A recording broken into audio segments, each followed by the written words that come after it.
Welcome to another deep dive.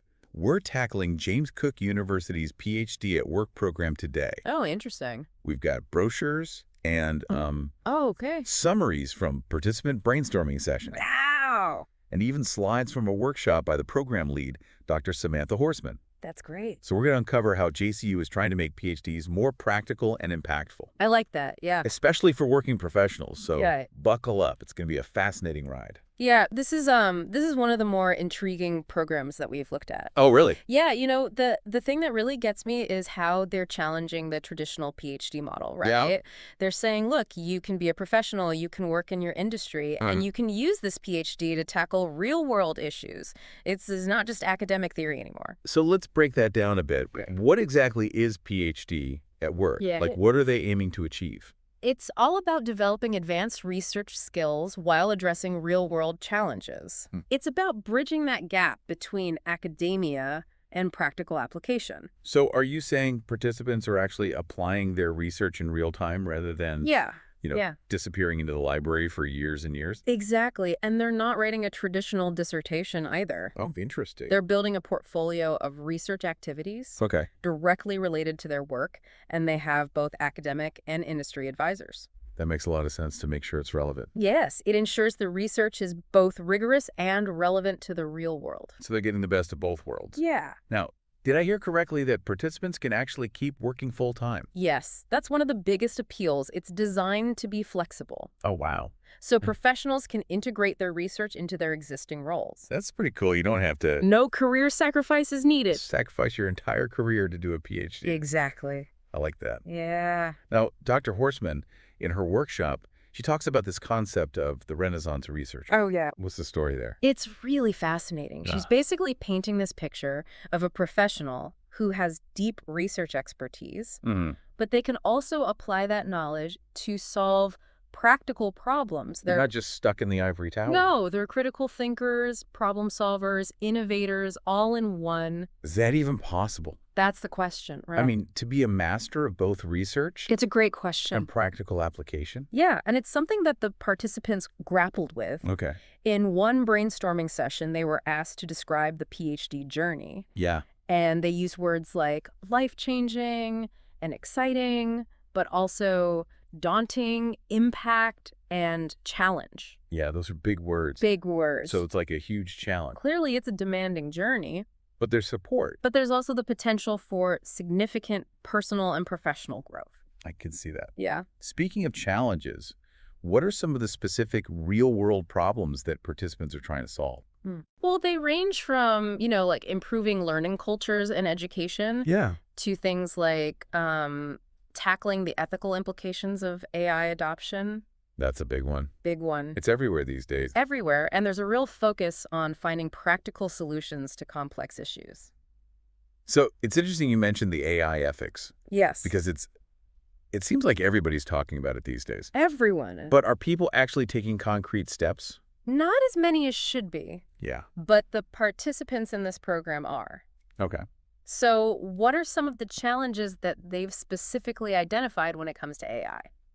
Well, one group is really interested in how to balance the efficiency gains of AI Yeah. with the potential liability issue. That's a huge one. Huge one. Like, who's responsible? Exactly. Think about AI making decisions with real-world consequences. Right. And AI is going to be making more and more decisions More and more. as we go forward. So Yeah. So who's responsible when things go wrong? that is a big question. It's a massive question. What about the carbon market? Yes. That gets mentioned a lot in the materials. It does. It's a hot topic. What are the concerns there? Well, they're concerned that the current carbon market actually allows polluters to just offset their emissions. Rather than reducing them at the source. Exactly. Right. Instead of actually reducing them. So they're investigating ways to incentivize genuine decarbonization efforts. I like that. A much needed shift in focus. Yeah. So what do you think about that? I think it's great. I Yeah. think offsetting is one thing, but ultimately we need to curb those emissions at the source. Absolutely. So I like that they're not just They're taking a proactive approach. identifying problems, but they're actively trying to find solutions. Absolutely. And Dr. Horstman, she really advocates for using design thinking methodologies to guide that whole problem-solving Oh, process. that's interesting. She proposes this model that combines design thinking, lean startup principles, and agile methodologies, which is So break that down for me a little bit. How does design thinking work in a research context? it's all about incorporating empathy, iterative prototyping, Okay. and continuous feedback loops into the research process. So it's a very human-centered It's a very human-centered approach to problem solving, approach, yeah. which aligns perfectly with the program's real-world focus. So less working in isolation and more Babe. understanding real people's Yeah. needs and experiences Standing the users. and constantly refining based on feedback. That's right. That's cool. I like that. Yeah. But what about the roadblocks? Ah, I mean, are there any assumptions or biases of course. that could hinder this process? There are always assumptions. I'm particularly curious about any that came up related to AI. Right. Well, they highlighted some interesting ones. Okay. Some participants believe that customers will not adapt to new solutions or that the technology is not ready for change. So, bit of fear of the unknown. Fear of the unknown. Yeah. A lot of distrust around AI. People were saying things like, AI cannot be trusted with my business or community data, Right. and there's simply not enough time to implement the necessary changes. Yeah, the time crunch. The time crunch is real. It sounds like there's fear of the unknown, resistance to change. There is, but it's understandable. Yeah. But it also underscores the need for critical thinking Right. and challenging those conventional narratives. So empowering people to question assumptions Exactly. and consider new possibilities. That's what the program aims to cultivate. That's really interesting. Yeah. But these challenges don't exist in a vacuum, right? No, they don't. Who are the stakeholders involved? That's a great point. And what are their needs and expectations? Yeah, that's something they really dove into. We're talking students, teachers, primary producers, Yeah. Aboriginal and Torres Strait Islander communities, Ugh. government bodies, ethical investors, you name it. Wow, so many. A lot of different stakeholders. And, they all have a stake in these solutions. But sometimes their needs can clash. That sounds like a recipe for conflict. It can be. What kind of clashes came up? Well, just think about primary producers for a second. Okay. They're facing all this pressure to be profitable, Yeah. which doesn't always line up with the most sustainable practices, right? Right.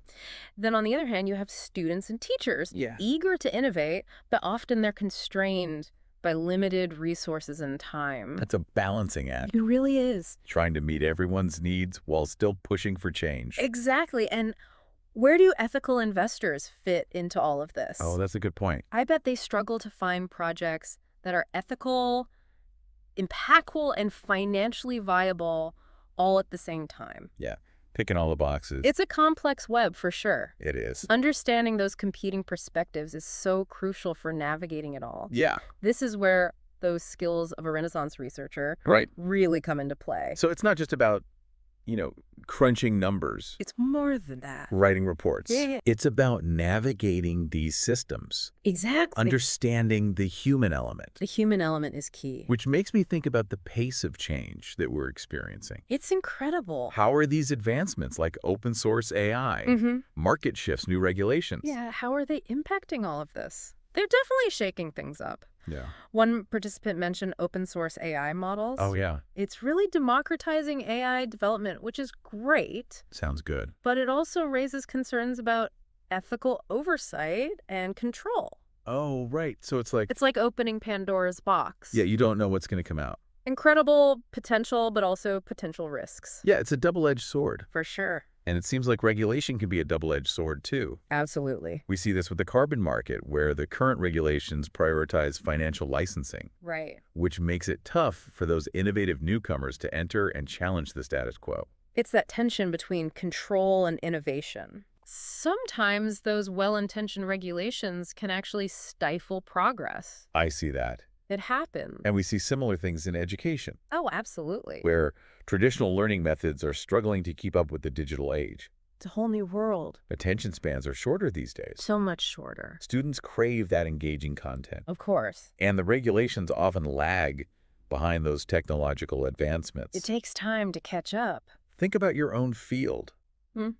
How has it been disrupted by all these forces? Well, the biggest thing has been the accessibility of information. Oh, yeah, Research that used to take hours in libraries is now right at our fingertips. that's true. But that creates new challenges too. Like what? Information overload. Too much to sift through. Exactly, and then you have to think about Figuring out what's real and what's not. the credibility of your sources, that's right. Yeah, it's not just about access. It's about quality. It's about discernment. Exactly. Which leads us to those what-if scenarios that the participants brainstormed. Those were fun. They were asked to envision those radical futures. I love that kind of thinking. Me too. What were some of the mind-blowing ones? Yeah, what really stood out? The one that stuck with me was AI achieving human-level consciousness. Whoa, that's getting deep. It really is. That's a whole other level. It makes you think about the nature of intelligence ethics, Yeah. even the future of humanity itself. Wow, how would we even recognize that? That's the question. Or prove it? It definitely sparks debate. Yeah. And it highlights the need for ongoing dialogue about the ethics of advanced AI.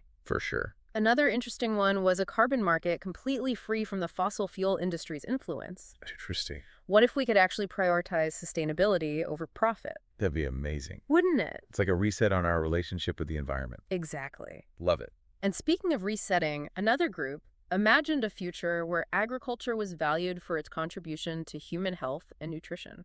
Instead of just economic output. Exactly. What if food production was truly aligned with well-being? That's powerful. It challenges that industrial model of food production. Yeah. Brings it back to its fundamental purpose, nourishing people and the planet. So we've explored these radical futures, Mm-hmm. but how do we actually bridge the gap between these big ideas and practical action? Right. How do we make it real? How do we balance academic rigor with real-world impact? That's the million-dollar question. It is. The participants had some really great suggestions. Like what? They emphasized documenting their processes. Okay, so transparency. Yeah, making things clear. Yeah. Collaborative learning was another big one. Working together. Exactly, and focusing on research questions that have that direct relevance to real-world issues. So it's about making the research process itself more transparent, more collaborative, more applicable. Yes, making sure it's useful. But documentation can be pretty dry. It can be. Did they talk about making the research process itself more engaging? They did. Especially for these complex issues like climate change and AI ethics. They stressed the importance of diverse perspectives Oh, okay. and fostering a culture of open inquiry. So it's not about finding the right answer. No. It's about exploring those different perspectives. Exactly. It's about fostering that mindset of continuous learning and exploration. But that requires a lot of support. It does. What about mentorship? They were really adamant about strong mentorship from both academia and industry. So they need guidance from people who understand both the research Yes, both sides. and the real-world application. That's key. It sounds like that blend of expertise is crucial for this unique PhD journey. It is. But what about the institutions themselves? Yeah, what's their role? What can they do to foster this kind of research? Well, they need to provide those structured support systems, resources, The foundation. and a culture that values innovation and risk-taking. Because you can't have innovation without some risk.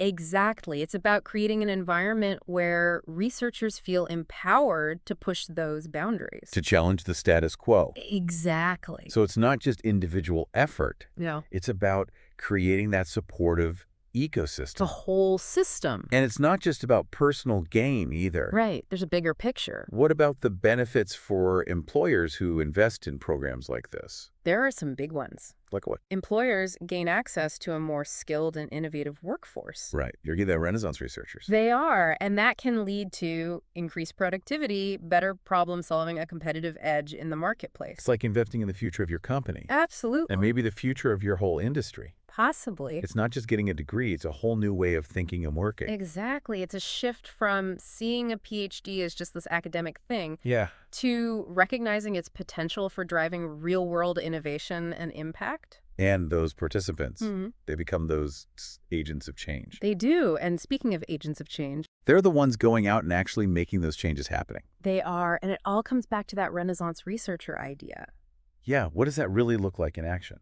To me, it's someone who's just so curious intellectually, Mhm. driven to solve problems, Yeah. and committed to bridging that gap between theory and practice. Making it real. Exactly. And it seems like this program, PhD at Work, is designed to nurture those qualities. By providing that framework for research Mhm. that's rigorous but relevant. It's the best of both worlds. So it's not just about those letters after your name. No, it's more than that. It's about becoming a more effective thinker, Mm-hmm. someone who can actually make a difference. It's about impact. If someone's listening to this right now and they're feeling inspired, Yeah. what should they take away from all this?